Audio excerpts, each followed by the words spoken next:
Ladies and gentlemen, thank you very much for joining us this edition of Leak Project. I'm your host, Rex Bear, and tonight's guest is Josh Reeves. From Dallas, Texas, he is a filmmaker, musician, radio talk show host, as well as researcher from theglobalreality.com. Now, through radio, videos, films, and even music, Josh Reeves presents his restless effort of research into matters concerning government corporate corruptions, the occult, esoteric philosophies, mass media, propaganda, even via alternative media. Social engineering, hidden technologies, ancient mysteries, religious, spiritual manipulations, and more. Now, the global reality isn't corporate media or even mainline alternative media, but independent media. Now, he is the producer of the Secret Rites series as well as Reality of Illusion series, and has a film just coming out, his latest work, The Spellcasters. During this discussion, we dive deep into the occult underbelly of Hollywood and the entertainment industry. Now, what if many of the truthers and conspiracy theorists were actually controlled opposition? What if the rabbit hole went so deep that there was no end? Is magic real or just a sleight of hand? Who are some of the key players and sorcerers controlling the deck of cards within the apex of control? Who are the real Illuminati puppet masters? Now, this is discussed and much more with Mr. Reeves. Also, make sure to become a member at leakproject.com. You will have access to exclusive content absolutely free. You can also get access to our shows via YouTube on youtube.com/LendusandTimeLord. We even have a new channel. It's the William Wallace YouTube channel with content updated daily. Be the change you want to see. If you have a story or if there's information you want to hear about that we haven't touched on, make sure to send us an email, guestbookings@leakproject.com. You can also leave comments in the comments section, but I can't get to all of those because we get so many. So, guestbookings@leakproject.com. Talk to you soon. All right, Josh, thank you so much for joining us here at the Leak Project. How the heck are you? I'm doing great. Thanks for having me. Oh, absolutely. You know, talk about synchronicities. It sure is great that we have the opportunity to speak. And as I was telling you before we got started, I've had several requests to get you on the show, and it's just great that we finally can talk now. So if you would, please, tell our audience a little bit about yourself, and then let's jump into Spellcasters. Well, I'm 40 years old. I'm from Dallas, Texas. I've been researching pretty much my whole life. I started researching UFOs and the Bermuda Triangle and weird stuff like that when I was in like the third grade, and it just kind of carried through and led interest into my teenage years. I started researching conspiracies and JFK and stuff when I was like 15 or 16, and then just pretty much kept going on until then. And then things started to kind of come to a head around, after 9/11 and whatnot. And that kind of got me thinking that, well, I've been researching all this stuff for many years. I need to start trying to do something about it. So I started working, locally, trying to do local issues and stuff for years. And then got more into wanting to reach more people. Somebody suggested I do a radio show, and back in 2007, I started that and put out my first film that year. And as you mentioned, Spellcasters is my newest film. That's my sixth full-length film since 2007. And I've just been doing the radio show and going nonstop and trying to not only find the truth for myself, because that's what all this really started out for me. It started as a personal quest and a journey for the truth. And it never really, at first, struck me as something that a lot of people would be interested in. And when I finally decided that I had all this information and this knowledge that needed to be shared with people, that's when I started trying to put it out there, and it's been going ever since. Yeah, that's fantastic. It sure is nice when you can do what you want to and make an impact at the same time. Now, I think it's fascinating also that you're in Dallas. I'm going to be going out there in a few weeks because Uncle Eddie, great Uncle Eddie, and he's worked with NASA, CERN, different agencies. He's an inventor, and he's got multiple patents on night vision. And we're going to go out and do an interview with him and see some of the actual footage, because he made cameras that went to the moon. He made cameras that went around the world, and there's a lot of stuff on the internet right now, I guess you could say, that's kind of psyop, essentially about the flat earth theory, whether you believe it or not. I certainly don't believe in it, but some people, they'll talk to you for hours, and hey, that's cool. They're more than welcome to their own opinion. But if you could actually see footage of somebody going around the world, and if you've got a connection like that, then that's pretty good evidence in my opinion. I don't think he's lying to me, but I certainly want to hear about the Spellcasters, because that's awesome. I think of the Spellcasters, I'm thinking of the people behind the scenes that kind of orchestrate and influence the majority of what people are involved in. Well, absolutely. That's what it is. And it's also gets into that at all levels. You mentioned there with some of the psyop stuff. We definitely tackle all of that in this film and get on into the stuff that pertains to stuff that's been going on, as you mentioned, the overall reaching control scheme, but also things that, certain people who are said to be truth tellers and things of that nature. I'm not one of those flat earth people. You don't have to worry about that or walking on eggshells around that with me, because I'm not on board with that. And I saw it for what it was as soon as it came out. It's obviously a psyop. And when you go and research it and research where it originated from and the people who've started putting it out recently, as well as where it's always come from, it just always traces back to Masonic sources and other people who have been known to put out disinformation. I don't really tackle the flat earth in the Spellcasters. At the very end of the movie, I mention it in relation to some other information, because that's really what the film tackles most of all. It gets into the entire history of mind control and MK Ultra, but also Scientology and how that all relates to this system, as you mentioned, of control, which really seems to have started to come to fruition in the year 1947. So I think that one of the things that people are going to take away from this film is, even though there might be things in there that they didn't know, I think the way that I'm presenting this to people and showing them that, yes, as you mentioned, these people, this is not just a nickname. The people behind the scenes, the controllers, the puppet masters, these people literally are into black magic and the occult and the rest of it. And so we really show that, and we show how that connects to Scientology, the truth movement. I don't want to give too much away because I want people to see the film, but I also want them to realize that this is not really like anything else they've ever seen. Absolutely. That's great. And, it's interesting also because anybody that knows about intelligence agencies, and many of those that have been affiliated with the Department of Defense at certain levels, they'll go to school and learn about mysticism and hermetics and what people might consider magic with a K. I'm not talking about Crowleyan magic, but not your stage magic where you go up and pull a rabbit out of a hat, essentially. Right. So, and that's fascinating because really, if you think about it, to a certain degree, magic is essentially creating something via thought first. So in that sense, anything can be magic, but these guys take it to a whole other level. I mean, they know how to orchestrate global agendas, and with their Hollywood mind control and how they've just mastered the MK Ultra techniques and stuff, I'm sure, with the high definition 4K TV, I can't even imagine what they're doing to people's subconscious minds. And I've been trained to study what happens to the subconscious mind via media.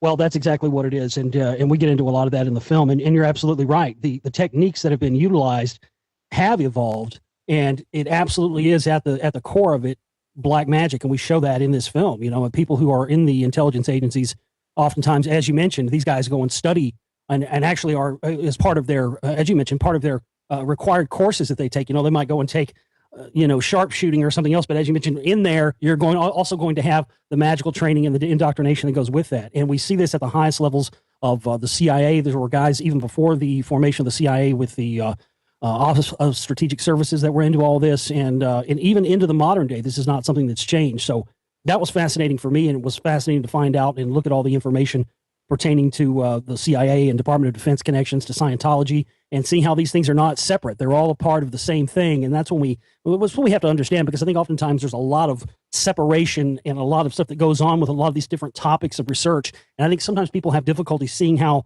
they all come together and form the greater whole picture we're all trying to get at. So I think that's what I really try to do with this film. Another thing that I'm wondering, I'm on your website right now, the globalreality.com. Great website, by the way. When you first started getting into the dark side of reality, essentially started studying the clandestine hand and stuff, how long have you been putting films together? Because you said this is your sixth film?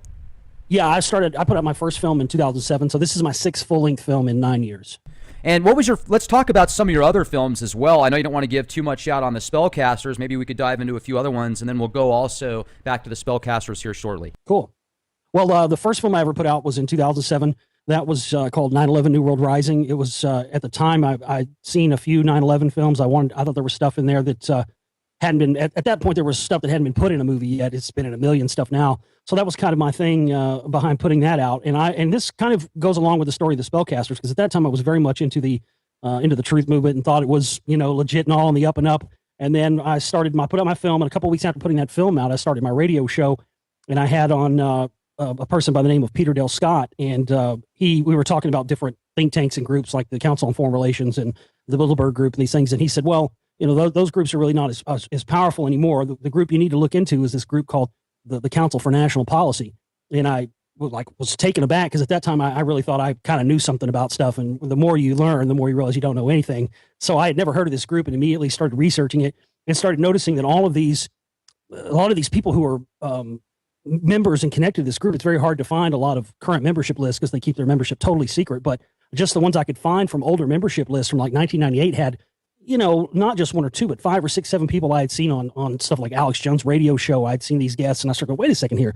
This is very strange, and I couldn't find anybody talking about it. So that led me to researching this group, the Council for National Policy, and making my second film, which came out in 2009, called The Secret Right, Volume 1, where I detail all this. And then in 2011, I put out Volume 2, which dug deeper into it. And then I kind of moved away from that. And the following year, and then in 2013, I put out The Lost Secrets of Ancient America, Volume 1, which gets into my research into this ancient rock wall in Rockwall, Texas, and other evidence of ancient cultures being found all around the United States. And I followed that up in 2014 with Volume 2. And both of those movies together, Volume 1 and Volume 2, The Lost Secrets, are almost 6 hours total. So they're just jam-packed with info. And again, I was kind of wanting to move away from those topics for a minute before I got into making The Lost Secrets of Ancient America, Volume 3. And that's what led me to this most recent film, The Spellcasters, which really just started out as a film that was going to expose Hollywood. And then, as most of these films always do every time I make one, it just ballooned into something beyond what I expected. And I started finding all these connections again back to the same people I had exposed in the Secret Right, Volume 1 and 2, connections back to the CMP type, Scientology. And that's, that leads us to now. So my journey with all of these films and everything has been relatable to the other. If you really, the only one that doesn't really relate to all the rest of them would be the first one, the 9/11 New World Rising one. But the Secret Right films all the way through to the Spellcasters, those are films that all really have information that all nexuses back. And then, of course, I've made a lot of mini films. Put out one at the beginning of the year called Secret Messages, Volume 1 and 2, dealing with David Bowie stuff and Stanley Kubrick and a lot of weird stuff. So those are up there on YouTube as well.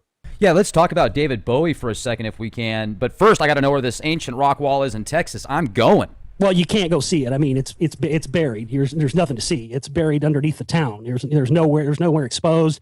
If you're not aware of this information, I'll send you a copy, but you definitely need to watch my Lost Secrets of Ancient America, Volume 1, because it's the first film that's ever been made on the rock wall, just like The Secret Right, Volume 1 and Volume 2 are the first films that have ever been made on the Council for National Policy. So that's what I always try to do with my films. I look at the things that people aren't talking about and things that need to have a film made about it, and then that's what I make my mission. And that's what this rock wall thing started out for me, because I grew up not far from there and had many strange experiences my whole life, and so did a lot of people that I know right around this area, everything from UFO sightings to missing time. And when I first found out about this rock wall thing, I don't know what it was. I can't explain it to you. I've never experienced this before in my life, but just instantly, as soon as I read the words, I read it in a book, and it said the ancient, maybe one day we'll find all the answers to the questions we have, such as this, and this, and the ancient rock wall in Rockwall, Texas. And something just clicked in my head as soon as I read that line. And I knew, even though I had no evidence to back it up yet, I just knew that was connected to these strange experiences that I'd had my whole life around this area. And absolutely, I was right. I mean, we're talking about possibly the oldest civilization ever found on Earth. We're talking about construction techniques that were used in this thing to create the stones that we have nowhere near the technology. I mean, it's made of all these precious stones, and I mean, from tourmaline, and it's got rare earth metals in it, things that would have to be extracted. I mean, one of the major things it has in it is niobium. And if you look up what niobium is, we use it in modern day structural engineering. We use it in rocket engines. We use it in things like CERN. It basically allows you to produce a great amount of conductivity without a lot of heat. Now, niobium is only found in an element called columbite. We didn't start using it until about 200 years ago. You can't get niobium without extracting it from this element called columbite. Well, coincidentally, there's no columbite whatsoever found in any of these rock wall stones, meaning it had to have been extracted by someone. But here's the thing. Geologists who have looked at this thing say that it could not have been created in Earth's current gravity. We're talking about something that's in upwards of 432,000 years old. So if people want to get more information on that, they can watch my Lost Secrets of Ancient America Volume 1 film is really the one. It's almost 4 hours, and it's got all the rock wall stuff in there. And Volume 2, what I wanted to do was when I started looking into this rock wall thing, I said, okay, if this is real, and this is what I think it is, other things like this had to have been found across the country. And that was where even though I had nothing to back it up yet, that's where my search began. And boy, was I right. I traveled all over the United States filming for both of these films, filming at locations and finding evidence and things that trace back to this rock wall. For instance, there's a 2.5-ton garnet stone called the Sanders Stone that was found near the rock wall that has a form of hieroglyphs that's never been seen anywhere before. But they found a coin in an old well up in Illinois. And this coin was found at a soil level that was like 400,000 years old. And this coin had hieroglyphics on it that matched this rock wall stone. And there were some researchers that went up to the Smithsonian to get pictures of the coin, and they were told, yeah, come on, come on up here. We'll let you see it. And when they got there, they said, oh, we're sorry. We don't know where it went. It's gone. So that's really the short answer. People can look into that film and watch that film and get more of the information on the rock wall. But there's been a lot of cover-ups. There's been a lot of attempts. There's a lot of disinformation about it. People do not want the truth of this thing coming out. And Rockwall is like the second richest, or was the richest county in Texas for the longest time.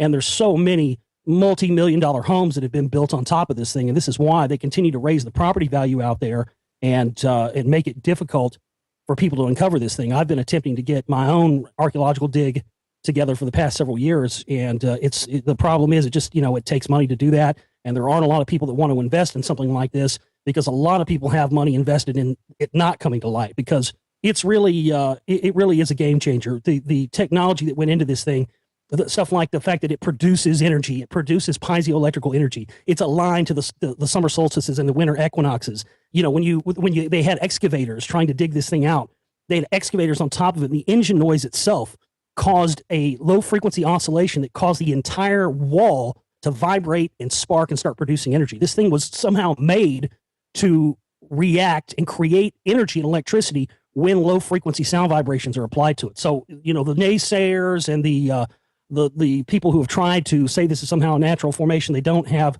a dog in the race, because the information is there, and we know what this is. It's something, we don't know who built it, but we know it's pre-flood, and we know that the sea came up to that area at the time it was a seawall. And the way we know that is when excavations have been done down there on the wall, they've actually found, this is crazy, the last dig they did in like 99, they actually found shark's teeth embedded into the wall, and they found sand dollars in them that weren't petrified, that still had fresh meat in them when they cracked them open, because when the soil analysis was done, it was shown that the wall was covered in a catastrophic event that happened somewhere in the Gulf of Mexico around 13,000 years ago.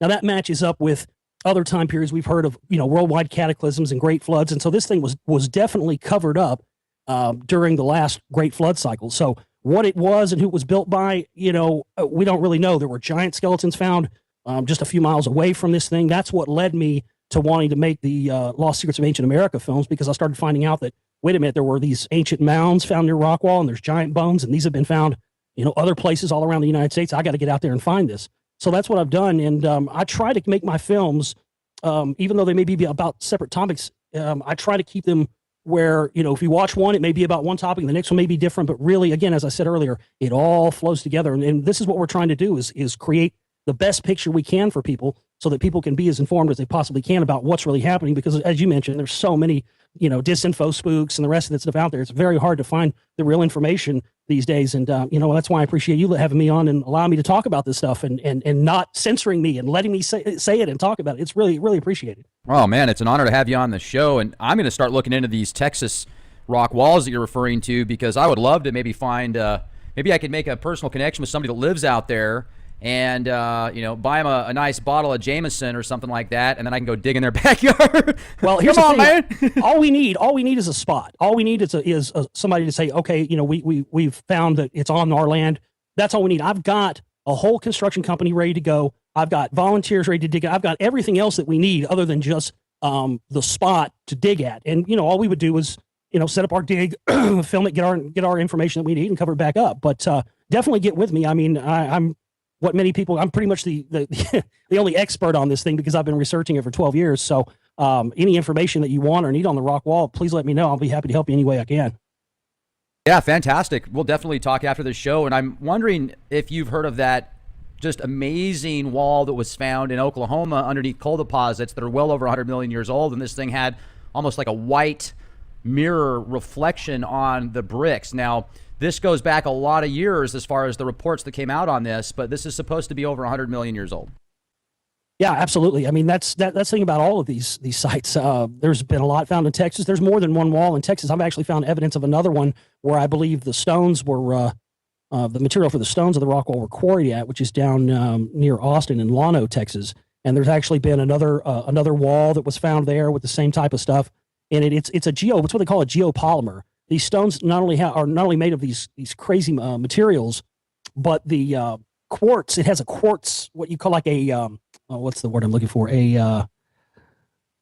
what you put between mortar, what you put between stones. It has a what they call a geopolymer mortar, which is made from 3 different types of quartz crystals brought from 3 different locations and then mixed together, and it creates an airtight seal between these stones. And a lot of the materials that were found in the rock wall, again, as I mentioned, can only be obtained if they're extracted from stuff like quartz. So that's apparently what they did. They extracted somehow in this extraction method. They extracted it from the quartz. They would have had all this quartz left over. So that's what they did. They used it for this mortar around the stones, and some of these similar ones have been found there. There's also been, I cover this in Lost Secrets of Ancient America, Volume 1. You mentioned Oklahoma. There's also been, there's been all kinds of stuff there found from there, Phoenician buildings, and there's been, there's a mosaic tile floor that was found in Oklahoma that day, I don't know how many, 20, 30,000 years. So this stuff is absolutely all over the place.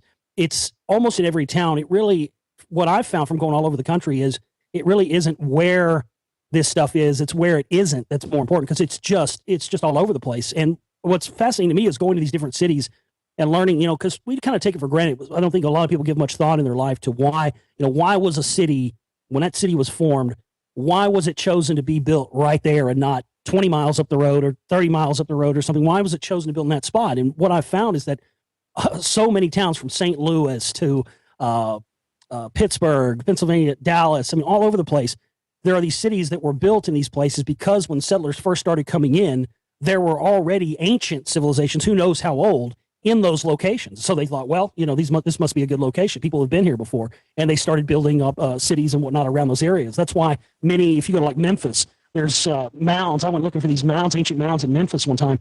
And, they're on this back North 40 bad part of town by the water treatment plant with a gate around. But there they are. So it's fascinating to go and see how much of this stuff is just right under our nose that we don't even know about. There's people I've talked to who lived in Rockwall their whole life.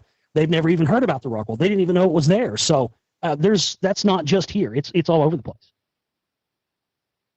Actually, I'm thinking of a time that I used to live in the Midwest for a few years, and I remember going through Kentucky one time. It was by Owensboro, I think, and I saw all these mounds out there, and I thought to myself, that doesn't look natural.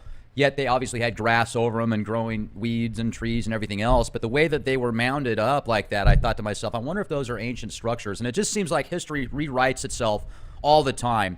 And if you were to go back 300,000 years, 500,000 years, then you could get into Michael Cremo's book, Forbidden Knowledge or Forbidden History or something. I think it's called Forbidden History. Forbidden Knowledge, I think you might be correct on that. Okay. That's what I thought it was called, yeah. Yeah, and you're talking ooh parts that are tens of millions of years old. Some of them are even older than that. Tools that are hundreds of millions of years old. So it really makes you wonder where we come from. Do you believe in the story of the Anunnaki converting the original Earthlings into what we are now, essentially? Well, I think there's something to it, but I don't think that any of the stuff that's been written or put out there about it is necessarily true. I've gone back and gone through these the ancient Sumerian cylinder seals and stuff like that, and gone through scholarly translations and whatnot, and compared them. I think there's something to it, and I do get into that a bit in my work and in my newest film. But I think there's been, and still is. The fact of the matter, I think there's a lot of disinformation surrounding that subject, and a lot of misinformation and stuff that's been put out there about it, to the point where what really woke me up was seeing that, finding out, as I mentioned in my new film, The Spellcasters, a lot of this is research into Scientology. And that's one of the things I learned is at the highest levels, the highest OT levels in Scientology, what you really learn that they believe is essentially it's verbatim taken from Zecharia Sitchin. It's like, that's their big secret, is that they believe these aliens, seeded life on Earth and the rest of this. And that was a real wake-up call for me, because I started going, okay, well, people for a lot of years have said Zecharia Sitchin was CIA, and he never point blank denied it. When anybody asked him if he was, he'd smile and wink at them. He wouldn't say no, he wouldn't say yes.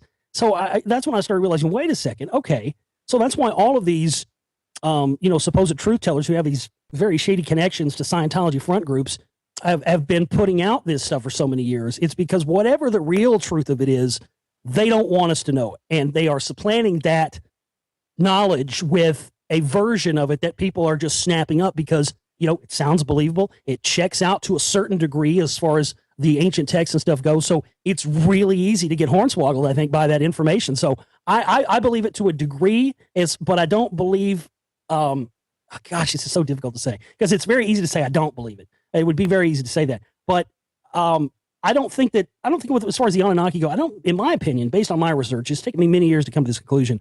I don't actually think that they were physical plane beings. I think that what we've seen of this, I think they were like, spiritual plane beings, possibly demons, something of that nature. But this idea that they were somehow humans or like us, I don't think that really adds up. And I also have never bought into the whole Nibiru thing. I think that because that's one of the things when you look at the actual translations, you can't find a mention of that was somehow tacked on, I think, in my opinion, to promote fear, specifically around 2012.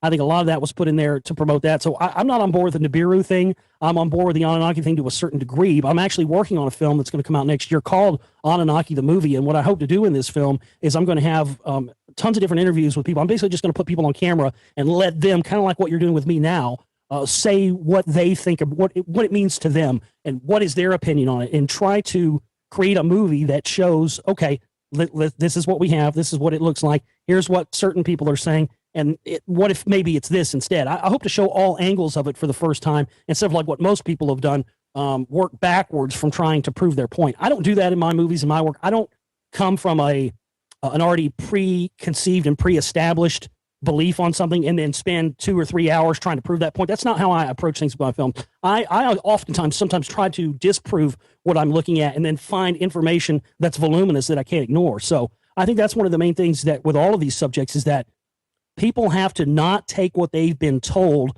about any of these things at face value and think that that's all there is to know about it. If you think you already know everything there is to know about the Anunnaki or MK Ultra or whatever else, I assure you don't, because it's impossible to know everything. And that's why it's important to keep researching these topics, even though you may think you know all there is to know about it, because oftentimes what has been put out there by so-called established people is not always the truth. Let me ask you this. I'm sure you've heard of Stalin's tool of basically creating the opposition. Oh, that's, yeah. I mean, that very much, I cover that in the Spellcaster. Absolutely. I mean, so much of the, what we see, there's controlled opposition out the walls. Scientology absolutely controls its own opposition. Most of the anti-Scientology websites, talking heads and whatnot that supposedly are populated by either former members or people who are anti it are absolutely 100% part of that controlled opposition, because anytime any information like what I present in the Spellcasters comes up, they immediately try to downplay it to the point of even defending Scientology, because if it goes outside the accepted narrative of control of the controlled opposition, they don't want to have anything to do with it. So that, again, you're absolutely right. People have to be wary that there are people who actually are a part of, they appear to be against what they're talking about. But when you actually listen to what they're saying, they're not saying the important things that really make it meaningful to people and make them understand it. And that's really what I think my new film, The Spellcasters, that's why I created it. I wanted people to be able to have something that when somebody asks them, well, why do you think this person or that person isn't trustworthy or this, that, or the other, instead of trying to explain that and getting, boring somebody to tears and having them trail off, I feel like I made a film where you can hand this to somebody and go, look, watch this, tell me what you think about it, really reconsider what you think about these things after watching this film, because we really do a good job of showing how the strings connect all the way through. Well, let me ask you this. I mean, do you have actual statistics on people that you would say is disinfo versus telling the truth, or at least attempting to tell the truth, being genuine with what they're saying? Have you ever looked at statistically in the alternative media, okay, 30% is false, 70%, they're looking for the truth? Man, I got to tell you, that's the toughest question that you've asked me yet. And I'll tell you why, because here's why it's tough to answer. I can't put it in statistics. I can't put it into a percentage. I can only tell you based on my experiences and how long I've been doing this and how many people I've interviewed and worked with. It's not good. I mean, it's just not good. I find, there's been so many people that I've thought, through the years were trustworthy who've, through one way or the other have come around and showed their cards and through their affiliations and the ideologies and certain things that they promote and talk about. It's not good. I would say, God, this is terrible, but this is really the truth. I would say probably 90% of what gets touted out there these days as truth is in some form or another just regurgitated disinfo from, 100,000th, generation. It's just, things get repeated, things get accepted. And a lot of that stuff is out there. It's not really I think a lot of people, it's not their fault. Some people are just repeaters. They repeat stuff they have. They're not really trying themselves, I don't think, oftentimes to spread disinfo. Not all of them. There are clearly some ones that are very much doing that. But there are other people, I think, that they're just repeating things that these, disinfo people are heard, inadvertently becoming a disinfo person themselves. But I don't think it looks good. And I think that you can really, in my opinion, you can tell when somebody is on the level or not. I mean, as you said before, sometimes it's not what a person talks about. It's what they don't talk about. And, I think that it's fantastic to see people like yourself who just want the truth, and they're not obsessed or worried about, a group or a cliquey group or being liked or being accepted. It's strictly just about the knowledge and information. If I had to say something to tell people out there what to look for, that's what you look for. Look for the people who aren't afraid, stuff like what's on this show, not afraid to say all the angles and all of the things, no matter who it offends. That's the major thing. And what you see with a lot of these people is they toe the line with the information. They won't say everything there is to say. And I think that's always a big red flag. It's interesting, and it is a red flag. It's interesting that you brought up regurgitated stories, because a few days ago, actually, here's another synchronicity. A few days ago, a good friend of mine sent me a link to a news article that was on, I think, Disclosed TV or something, that said essentially a small plane was shot down over China on its way to the Ukraine, and it had a mutated swine flu virus in it, and they were CIA spooks that were doing it, and it got shot down by Mossad, according to this article. And immediately, my instinct said, no, this is just propaganda. So I went and I read the article, and then I thought to myself, you know what? I read this exact same article a couple years ago. And sure enough, I did some research. The article that I pulled up, originally read, was from 2014. Then I took that same article back to 2012. Then I took that same article back to 2009 from Sorcha Phil, or Sorcha Fall, or whatever. Yeah. It sounds like sort of fell to me, but you get the point. And so, yeah, I mean, people don't realize a lot of times that they're repeating, but what happens is these things take on a mind of their own, and it takes away from the cause. It keeps this carrot at the end of the stick, so people are looking for false things that don't really matter when they're throwing stuff right in front of our faces, and we're too discombobulated, or we're looking at something else, or looking up in the skies for lens flares or something like that. I mean, it's crazy how people can get wound up sometimes, and I do it too, man. I mean, I used to be really bad at it, but then I got to the point a couple years ago where every time I thought I was right, like you said earlier, you think you're right, you have the answer, then you realize you don't. So now I just look at everything at a I don't know approach, even when I think I do know, and a lot of times I'll just keep it to myself. That's really what you have to do anymore. And I tell you, you're exactly right. The there's so much of this stuff that gets put out there because people, they just don't have discernment. Oftentimes people get awakened by these people who are, really what I call, they're just fear merchants. I mean, it's really what they are. They're promoting fear. And so what happens is, and I fell victim to this too. I'm not excluded from this at all. I fell for all those guys as well. But I woke up to it. Now I'm trying to get other people to awake to it too. But the same thing, you just have to learn to have discernment. You got to learn to look at these articles, like you said, and see a name like Sorcha Fall. I mean, I can't even believe, it blows my mind that the CIA is still using that phony name. I think it may have been a KGB connection. I forget. It's been so many years, but I mean, I can remember back when I first started my radio show almost 10 years ago in 2007. Guess what? Sorcha Fall articles were going around even back then, in Times of India and some of these news outlets, and people can see a bit of what I'm talking about concerning this in my film, The Spellcasters, that they put out this information that they know is going to arouse a certain section of the population. It's not about whether or not it's true or not. It's about knowing that there are so many people out there now that are looking for this kind of stuff. People are going to jump all over it. They're going to repost it. They're going to put it on their Facebook page. It's going to go viral. And then when it's easily dismissed and debunked as being disinformation, as you said, that makes that person look like, well, obviously that person didn't have the discernment enough to be able to pick that out. I used to have a person every day. They stopped after a couple of years. But I used to have this listener that every single day when I would do my radio show and I would cover the news, they would send me a list of articles. Hey, I didn't hear you cover this article on your show. How come you overlooked this? How come you didn't mention this? And I'm not kidding you. Every single one of the links that they would send me would be some article like that, like Sorcha Fall or something that I overlooked intentionally because I saw that it was disinfo and didn't cover it. And yet I'm sitting here thinking, my gosh, this person, how bad off are they? I mean, they've got 8 articles here. They're saying I didn't cover it. Every single one of these, when you look at them, are clearly lies and disinformation. But as you mentioned, it's all about poisoning the well, and it's all about muddying the waters so that it makes it more difficult for people who are actually trying to put out information to be found. And I mean, I experienced that. I'm sure you've experienced that. It's very difficult to get people to find your information. It's becoming more, I find, I mean, after almost 10 years of doing this on air, that I find it's become more difficult for me as the years go on. Even though I've been on, some bigger radio shows and I've been doing it for so long, the waters continue to get muddied, and it just makes it more difficult for the good stuff to rise to the top.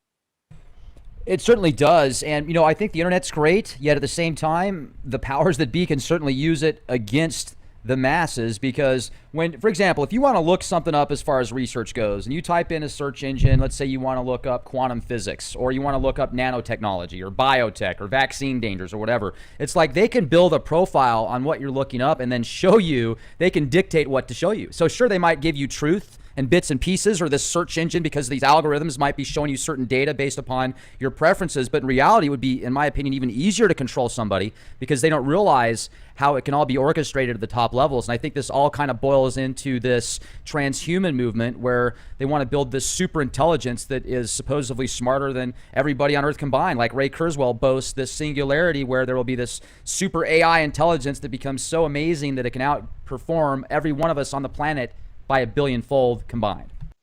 Well, absolutely. It definitely is a precursor to that. I've talked about transhumanism and that whole thing for many years, and these AI supercomputers like what the Caesar 3, I think, was the last one. I mean, these different things that actually run military operations. They're not actually being run by people anymore. These things are actually being run by these big systems and these computers. And when I first started researching the Council for National Policy in my Secret Right Volume 1 films, there was literally nothing on the internet, not very much at all. There were a couple of old websites, a couple of people who had, put out some stuff about it back in the 90s.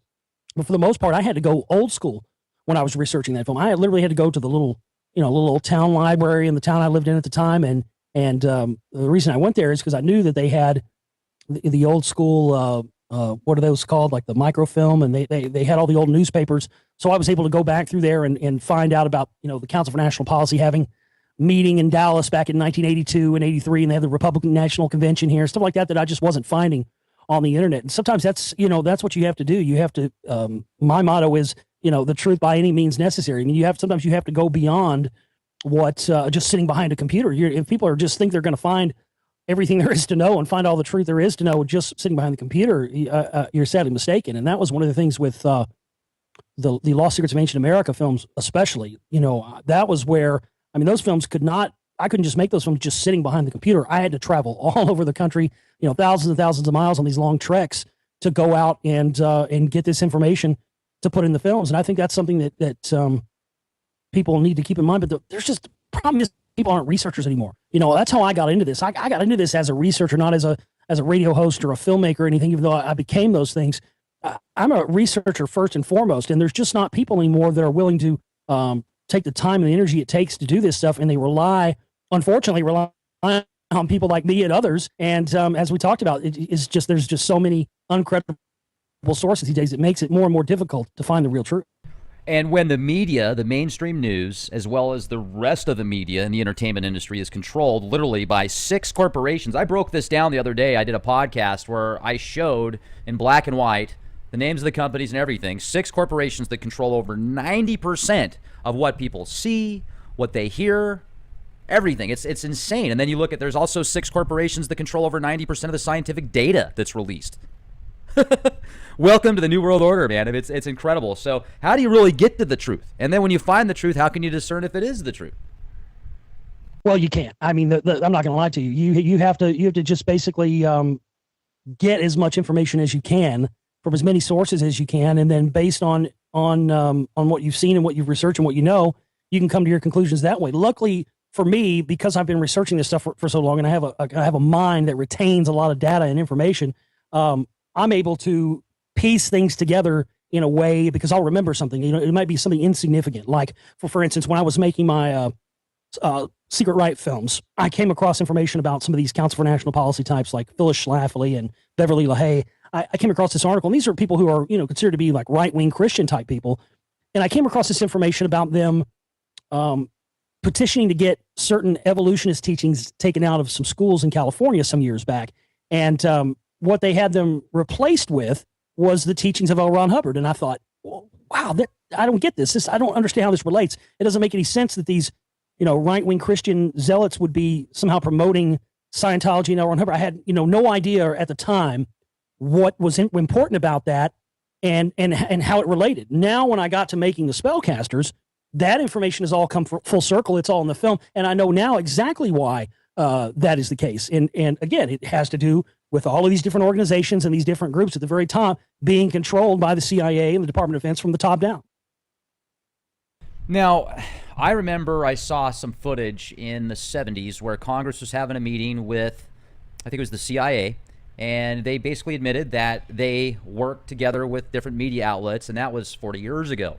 So when you see the films today, what I notice is an underlying theme in virtually all movies and TV shows that are produced now. And I actually was watching, there's a couple of cartoons, I'm going to have to pull them up, they're on Hulu a lot, and I just watched them for a minute because I always see the thumbnail come up, and there's this weird looking dog that has no eyeball, or it has eyes, but it doesn't have like your pupils or your retina or whatever. It's just like a soulless looking creature. And these are the kind of cartoons that they push to the masses now as these soulless, demonic type creatures that are supposed to be happy, yet they have this subliminal programming. And every single character in that cartoon, every one of them, not a single one, had eyes with the pupil or with the retina. They were all soulless eyes. It was creepy. Yeah, I've seen that a lot in, what was I was watching the other night? I think it was it was X-Men Apocalypse. That's what it was. And I noticed that in that film, every time that someone would basically Apocalypse would control someone, and every time their eyes would roll over black like that. You're right. It's there. It's everywhere. And I think in my film, what was showing these connections to stuff like Viacom, Sumner Redstone, looking at his origins back in the OSS, being in the OSS around the same time that L. Ron Hubbard was, and being on the ground floor of, even before it was called MK Ultra, was stuff like Project Artichoke and things like that. Being there when this stuff was created, and then coincidentally ascending to the highest position probably of all time in media with control of, you just look, I showed on the screen, if you just look at the networks and the things that Viacom has controlled, and you look at the shows they put out, and you look at just how much psychological manipulation and programming has been unleashed on the general population just through Viacom alone, not mentioning all the other ones. It is absolutely unbelievable. And until the rise of the internet age, none of this stuff was really known. We didn't know that Sumner Redstone had associations and was involved in, was a member of the OSS until the internet age. So now it's interesting to see that, as you mentioned, while it's become a lot more difficult to find the real truth, we have had a lot of victories, and there has been a lot of genies that have been put out of the bottle that they can't put back in. And I think that's the things we need to focus on concentrating on and showing people, look, this stuff is undisputable. These people have connections to the highest levels of mind control. And as you mentioned, when you make the conglomerates and everything become bigger and fewer people controlling it, it's ripe for that. And it's very difficult for just somebody like myself, being an independent filmmaker, to get these films out there and to get an audience and get people to see them, because they're certainly not going to allow something like this to be shown on any sort of mainstream TV. Right. I talked to Mike Norris. He's the director of Amerigeddon, and he got poisoned after he came out with that film. That was kind of similar to the movie that never made it to the theaters called Gray State. The guy that came out with that film, him and his entire family was taken out. So the media seems like, I personally think the media is the most powerful mind control tool in the world, literally. I'm looking at the cartoon that I was referring to a minute ago. It's called Adventure Time. Folks, just look up Adventure Time and tell me if you see a soulless, creepy-looking cartoon character for the thumbnail, or if it's just my imagination, because this kind of stuff, I watched this first episode, and they were dancing around in like Candy Cane Lane. It's just creepy and bizarre, weird kind of stuff. And then there's Mr. Pickles, which is the dog that's the devil, and he starts humping other animals and saying that the devil is good backwards.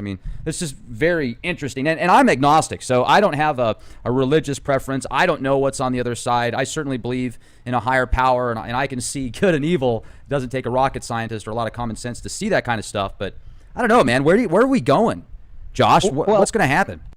Well, your guess is as good as mine, but I want to make it clear about something. You brought up a good point there. I think it's important to tell people stuff like that. I'm not, if you look at my information, I'm not coming from any specific background. I'm not, a Christian or an atheist or any of those things. I'm not a member of any secretive organizations or any organizations at all, because I'm not a joiner.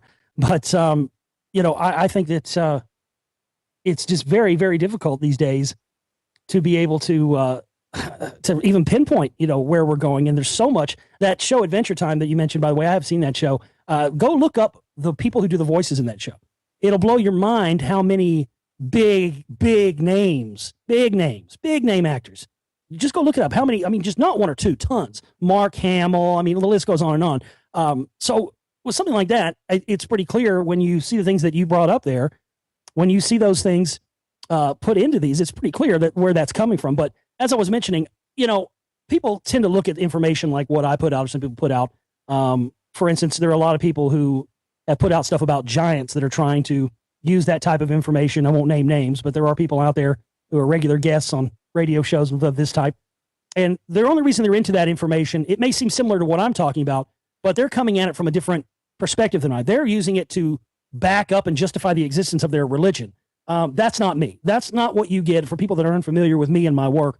I don't come from this because I'm trying to back up my beliefs as, a Christian or an atheist or anything. I'm not any of those things. I'm strictly for the unadulterated truth, and that's my only motivation. So I think it's very difficult to, as we were talking about earlier with the discernment, to when you look at these people and you look at what they're talking about, it's also sometimes important to look at what their background is, as you mentioned, because sometimes that can have a lot to do with their agenda. Well, and also when you look at some of those big names, it's interesting because there's a lot. The entertainment industry is an eclectic group. I mean, very intelligent people, and I certainly don't think that everybody that's in the entertainment industry, as far as like a level, that you would consider like some of these huge blockbuster movies, I don't think they're all under mind control and have multi-personalities and have written contracts out to sell their soul to the Dark Lord or anything like that. Yet I do see some interesting things in the entertainment industry, and there's certainly people out there that do have multi-personality in sporting, like Serena Williams. I mean, she's got multi-personality disorder, and she is just wicked in the tennis court. Who knows what happened to her at a younger age. When you do some research into the 27 Club, some of the older artists that died at the age of 27, like Jim Morrison, and his connection, his dad he was a general, I think. Admiral, okay, yeah. I mean, it's mind-boggling. His dad was Admiral Morrison. He actually created the plan for the Gulf of Tonkin. It's mind-blowing. So do you think that like he actually sold out, or maybe he just was such a sociopath and so narcissistic that he didn't really care anyway? Who, Jim Morrison or his dad? His dad. I don't think that he was, I really think he was probably just taking orders. I mean, most of these people, they do this, they're just taking orders. The same as what you just mentioned, saying that, not all these people in Hollywood or in the music industry are all a part of this stuff. That's absolutely true. A lot of them aren't, but the people at the highest levels are. There are many examples out there of people, not all of the people who are in these videos, the artists themselves. Oftentimes the content of what gets put in their videos is not even dictated by them. They have, people behind the scenes that say, okay, this is what we're going to put in there. This is going to be in there. And, you either do it or you don't. And they're happy to, to get the big paychecks and the stardom. So they just do it. So there is definitely a lot of that. But I think in the case, it's interesting when you look at Jim Morrison's not the only one. I'm going to be covering this in Volume 2 of the Spellcasters, which I'll be coming out with later. And I'm going to get more into the stuff surrounding the music industry. But there's so many. I mean, so many of those people from that 60s time period had relatives and parents that were all in high levels of the Pentagon and the CIA and the military. And just coincidentally, all of their kids became these, counterculture icons and revolutionary musicians at that time. It's just, it's not a coincidence. And that's one of the things that you'll see in my film, The Spellcasters. You were talking about how, this weapon the media has become this weapon of control. And I show really how that began, the origins of that, and how Hollywood, when it was first created, had its own agenda by its own creators. But then in 1947, this agenda was hijacked. And that's really when the government seized total control of using this weapon for their own aims. I mean, stuff from like nowadays, script approval, where these big movies like Transformers and stuff, they get to put DOD weapons in it, like the rail gun and whatnot. But what do they get in exchange? Well, the Pentagon gets script approval. They get to dictate and decide what goes in the film and what doesn't in exchange for having their big next generation military hardware put in there. Oh, hey, you know what? I just thought of something here. I'm sorry, Josh. I don't want to forget about this. You brought something into my mind here. I just got done watching the second season of The Last Ship. And I'm on season 3 now. And I'll watch these series just to see what kind of propaganda they push. Plus, I think they're fun to watch, but I definitely have been trained to see what they do to your subconscious mind. I mean, that's one thing I did in high school. My very favorite class was communications, where my teacher, Mr. Maddox, he said, okay, why do they spend 60 seconds showing you world news and 15 minutes showing you how this little cat got stuck in the tree? You know, I mean, this was back in the 90s. He was teaching me this kind of stuff. So anyway, to make a long story short, in The Last Ship, they're pushing, oh, okay, well, all the dissidents out there, they're the ones that are trying to spin everything and change the media. And almost 80% of the population has died from this virus. And so the Navy has the solution. They've got the vaccines that you need to take, and it's going to work. And then they're going to give you a booster shot, and that booster shot will allow you to give other people a cure just by breathing on them. And if you can't get the booster shot, well, then they'll just spray it over you via aerosol. So chemtrails are good too. And so you see where I'm going with this.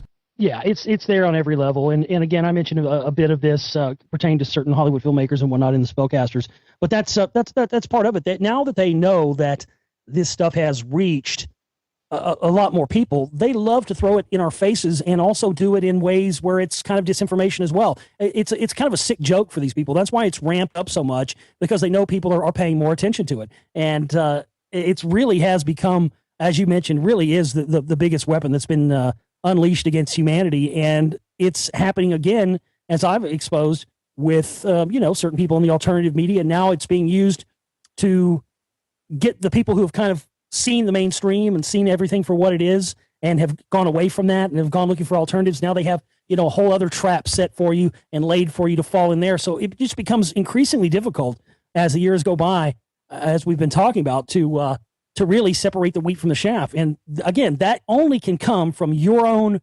amount of years of looking at this stuff. Once you gain a healthy discernment and the ability to be able to know, what's legit and what isn't, and it's harder, but I promise you it gets easier as the years go by. And one of the things I stress in my film is that people should never feel bad about themselves or feel, ignorant or anything if you fell for one of these disinfo clowns or whatever it may be, or a piece of information. Just know that you were supposed to find that information for whatever reason, as much as you were supposed to find the real truth about it. And then, it's just important to not, a lot of people don't want to believe this stuff because they feel like if they believe it, it makes them an idiot because they thought they were smart enough not to be fooled by something like that again. And it has nothing to do with how smart you are. These people are slick, and they are making sure that even people who consider themselves to be quote unquote awake have a whole other set of traps for them to fall into again. And that just keeps the power structure in place and perpetuating itself infinitely. It certainly is. It's like we're in this labyrinth of, dark ecstasy, and we kind of have to filter through all the nonsense and hopefully come out ahead. Now, where do you think politically, what's your take on politics? I think that Hillary and Donald are working together, in my opinion. That's what I see, and that's what I sense. What's your take?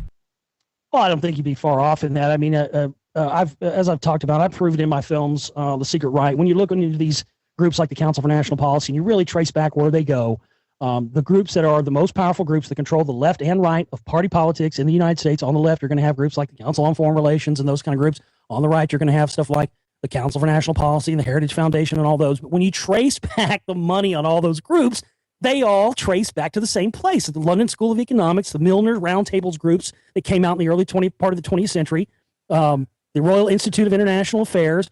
All of these groups and the money that they came from traced back to these Central European think tanks. So left or right, no matter what it is in our country, beyond any shadow of a doubt, folks, this is not opinion. You can research this yourself.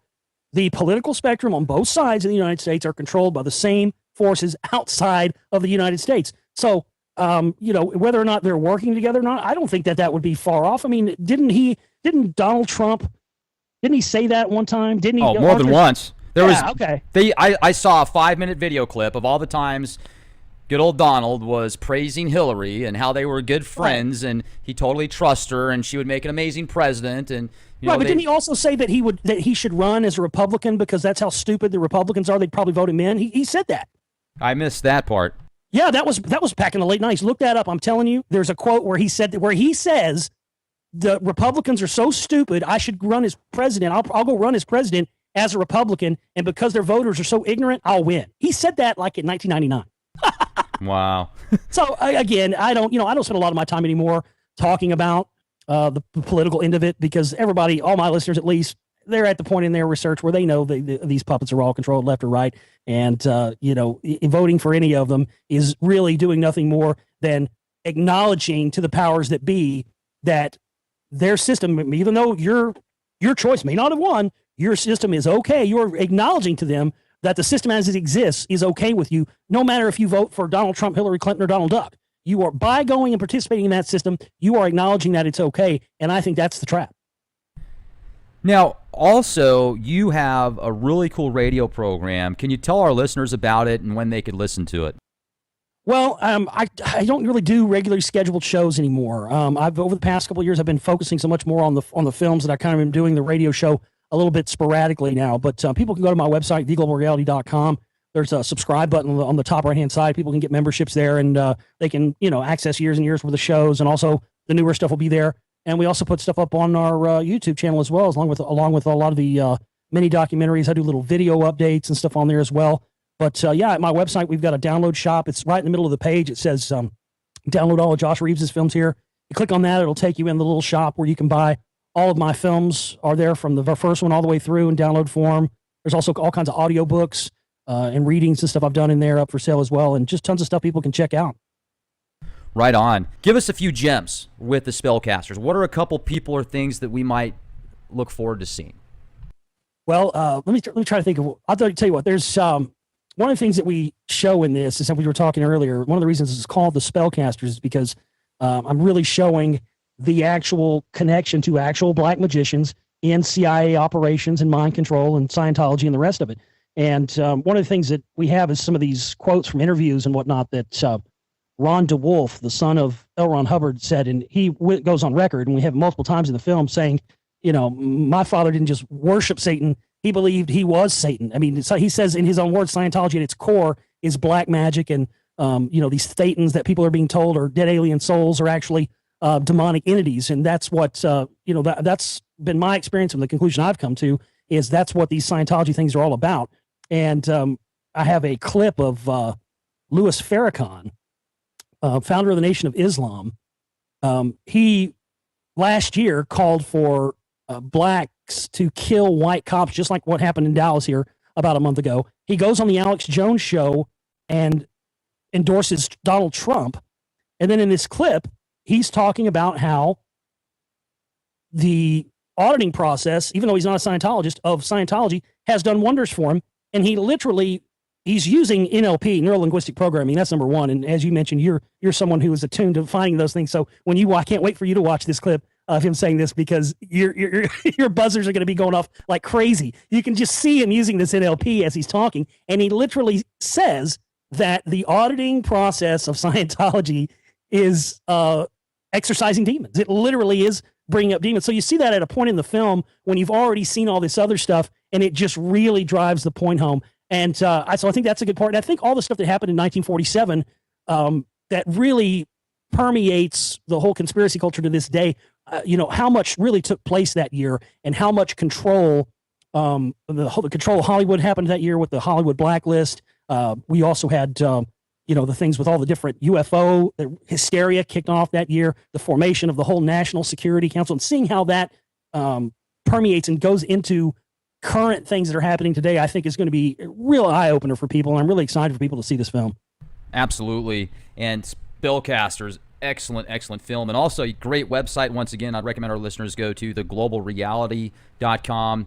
And I'm thinking of Aleister Crowley, Jack Parsons, Ron L. Hubbard, and also I'm thinking of Iowa's Lamb, the Great Harlot, and all of this has a connection. And if any of you have heard of Lamb, when Mr. Crowley, it wasn't Crowley himself that made contact with Lamb, it was one of his partners that he used in many sexual rituals, etc. Lamb looks just like a gray. Have you seen Lamb? Yes, absolutely. So with that said, and with what they were doing in the 40s, and they supposedly opened up a new portal and did the great work, do you think that there was a connection there, and that possibly created a portal to the other side or another dimension, and that many of these sightings were seen, maybe demons and ETs to some extent, specific ones is like potato. Yeah, I think yeah, absolutely. I didn't spend a lot of time. I'm glad you brought that up because I didn't spend a lot of time talking on specifically that in the film because it's been covered in a lot of places. So I kind of didn't explore that a lot. But you're absolutely right. I think there is a connection between the Babylon working ritual that was conducted by L. Ron Hubbard and Jack Parsons. It's also one of the things I do cover in the film I think is fascinating is that, they had both had associations with Jack Parsons. Aleister Crowley had associations with him. Ron Hubbard had association with Aleister Crowley, but neither one of them mentioned this to Jack Parsons. So I think they definitely had an agenda there. But I mean, it was sad that when they did this ritual that Parsons opened up, a hole in space time and some entity flew through it or something. I think when you look at how much black magic was being sought out by the OSS, especially around 1946, when they sent L. Ron Hubbard to England, specifically to infiltrate the Crowley organizations, the OTO, and to gain this knowledge so they could then bring it back in their burgeoning mind. It wasn't called MK Ultra yet, but it was their burgeoning mind control program they had been working on with former Nazis brought over after Project Paperclip. You had Reinhard Gehlen in there. He was helping create the whole national security establishment at that time to be able to operate and do these things in secret. You had the Nazis were also practicing black magic and stuff. So there was a definite connection between these, and I show this, I think it do a good job of showing this in the film, definite connection between these black magic occult rituals, the CIA's mind control program, the media, and currently in the current day, the media and mind control, and how it relates to the alternative media and certain figureheads in that. So that's really the main crux of this film, is that this stuff started back then, it continues today, and the new sort of face of it is the current new conspiracy research world, and the disinformation and all that continues. I got to tell you, Josh, you certainly do have your information very easily accessible, and I like the way that you bring it to the table. You know your stuff. I can't wait to watch all your films, and Spellcasters is awesome. I would definitely recommend those that want to find out some of the occult agendas and dark ecstasy that I like to refer to it as, because that's what some of these guys seem to feed off of. And I wonder if they have some type of ethereal attachment or some type of entity that's actually attached to them at a parasitic level that maybe they realize, maybe they don't. Maybe they think they're in control and this thing behind the scenes is controlling them. You really don't know. But with all this stuff that goes on in today's day and age, I think to myself, either somebody has no conscience or there's some pretty, dark things going through their minds. So thank you for coming on the show, Josh. I really appreciate it. Hey, it was my pleasure. And again, I hope to any information you need or anything you want like that as far as the rock wall or anything else, please let me know. I'd be happy to help you any way I can. Oh, yeah, we'll definitely be in touch on that for sure. And I'd also recommend our listeners go to leakproject.com. You'll have access to a plethora of different guests and topics on there. We've got 2 YouTube channels. You can check us out at youtube.com/clandestine time lord, or you can check out our new William Wallace channel. So be the change you want to see, folks. Have a fantastic evening. This is Rex Spare. Good night.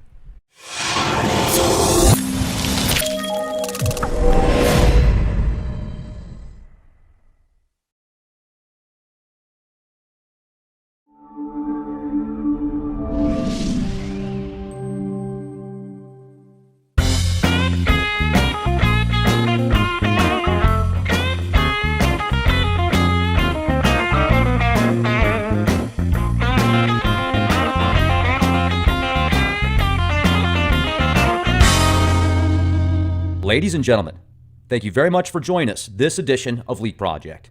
I'm your host, Rex Bear, and tonight's guest is Josh Reeves. From Dallas, Texas, he is a filmmaker, musician, radio talk show host, as well as researcher from theglobalreality.com.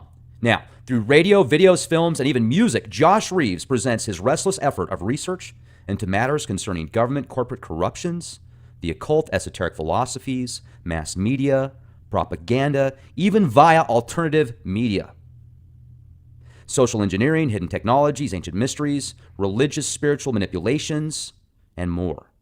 Now, the global reality isn't corporate media or even mainline alternative media, but independent media. Now, he is the producer of the Secret Right series as well as Reality of Illusion series, and has a film just coming out, his latest work, The Spellcasters. During this discussion, we dive deep into the occult underbelly of Hollywood and the entertainment industry. Now, what if many of the truthers and conspiracy theorists were actually controlled opposition? What if the rabbit hole went so deep that there was no end? Is magic real or just a sleight of hand? Who are some of the key players and sorcerers controlling the deck of cards within the apex of control? Who are the real Illuminati puppet masters? Now, this is discussed and much more with Mr. Reeves. Also, make sure to become a member at leakproject.com. You will have access to exclusive content absolutely free. You can also get access to our shows via YouTube on youtube.com/clandestineTimeLord. We even have a new channel. It's the William Wallace YouTube channel with content updated daily. Be the change you want to see. If you have a story or if there's information you want to hear about that we haven't touched on, make sure to send us an email, guestbookings@leakproject.com. You can also leave comments in the comments section, but I can't get to all of those because we get so many. So, guestbookings@leakproject.com. Talk to you soon. All right, Josh, thank you so much for joining us here at the Leak Project. How the heck are you? I'm doing great. Thanks for having me. Oh, absolutely. You know, talk about synchronicities. It sure is great that we have the opportunity to speak. And as I was telling you before we got started, I've had several requests to get you on the show, and it's just great that we finally can talk now. So if you would, please, tell our audience a little bit about yourself, and then let's jump into Spellcasters. Well, I'm 40 years old. I'm from Dallas, Texas. I've been researching pretty much my whole life. I started researching UFOs and the Bermuda Triangle and weird stuff like that when I was in like the third grade, and it just kind of carried through and led interest into my teenage years. I started researching conspiracies and JFK and stuff when I was like 15 or 16, and then just pretty much kept going on until then. And then things started to kind of come to a head around, after 9/11 and whatnot. And that kind of got me thinking that, well, I've been researching all this stuff for many years. I need to start trying to do something about it. So I started working, locally, trying to do local issues and stuff for years. And then got more into wanting to reach more people. Somebody suggested I do a radio show, and back in 2007, I started that and put out my first film that year. And as you mentioned, Spellcasters is my newest film. That's my sixth full-length film since 2007. And I've just been doing the radio show and going nonstop and trying to not only find the truth for myself, because that's what all this really started out for me. It started as a personal quest and a journey for the truth. And it never really, at first, struck me as something that a lot of people would be interested in. And when I finally decided that I had all this information and this knowledge that needed to be shared with people, that's when I started trying to put it out there, and it's been going ever since. Yeah, that's fantastic. It sure is nice when you can do what you want to and make an impact at the same time. Now, I think it's fascinating also that you're in Dallas. I'm going to be going out there in a few weeks because Uncle Eddie, great Uncle Eddie, and he's worked with NASA, CERN, different agencies. He's an inventor, and he's got multiple patents on night vision. And we're going to go out and do an interview with him and see some of the actual footage, because he made cameras that went to the moon. He made cameras that went around the world, and there's a lot of stuff on the internet right now, I guess you could say, that's kind of psyop, essentially about the flat earth theory, whether you believe it or not. I certainly don't believe in it, but some people, they'll talk to you for hours, and hey, that's cool. They're more than welcome to their own opinion. But if you could actually see footage of somebody going around the world, and if you've got a connection like that, then that's pretty good evidence in my opinion. I don't think he's lying to me, but I certainly want to hear about the Spellcasters, because that's awesome. I think of the Spellcasters, I'm thinking of the people behind the scenes that kind of orchestrate and influence the majority of what people are involved in. Well, absolutely. That's what it is. And it also gets into that at all levels. So you mentioned there with some of the psyop stuff. We definitely tackle all of that in this film and get on into the stuff that pertains to stuff that's been going on, as you mentioned, the overall reaching control scheme, but also things that, certain people who are said to be truth tellers and things of that nature. I'm not one of those flat earth people. You don't have to worry about that or walking on eggshells around that with me, because I'm not on board with that. And I saw it for what it was as soon as it came out. It's obviously a psyop. And when you go and research it, and research where it originated from and the people who started putting it out recently, as well as where it's always come from, it just always traces back to Masonic sources and other people who have been known to put out disinformation. I don't really tackle the flat earth in the Spellcasters. At the very end of the movie, I mention it in relation to some other information, because that's really what the film tackles most of all. It gets into the entire history of mind control and MK Ultra, but also Scientology and how that all relates to this system, as you mentioned, of control, which really seems to have started to come to fruition in the year 1947. So I think that one of the things that people are going to take away from this film is, even though there might be things in there that they didn't know, I think the way that I'm presenting this to people and showing them that, yes, as you mentioned, these people, this is not just a nickname. The people behind the scenes, the controllers, the puppet masters, these people literally are into black magic and the occult and the rest of it. And so we really show that, and we show how that connects to Scientology, the truth movement. I don't want to give too much away because I want people to see the film, but I also want them to realize that this is not really like anything else they've ever seen. Absolutely. That's great. And, it's interesting also because anybody that knows about intelligence agencies and many of those that have been affiliated with the Department of Defense at certain levels, they'll go to school and learn about mysticism and hermetics and what people might consider magic with a K. I'm not talking about Crowleyan magic, but not your stage magic where you go up and pull a rabbit out of a hat, essentially. Right. So, and that's fascinating because really, if you think about it to a certain degree, magic is essentially creating something via thought first. So in that sense, anything can be magic, but these guys take it to a whole other level. I mean, they know how to orchestrate global agendas, and with their Hollywood mind control and how they've just mastered the MK Ultra techniques and stuff, I'm sure, with the high definition 4K TV. I can't even imagine what they're doing to people's subconscious minds. And I've been trained to study what happens to the subconscious mind via media.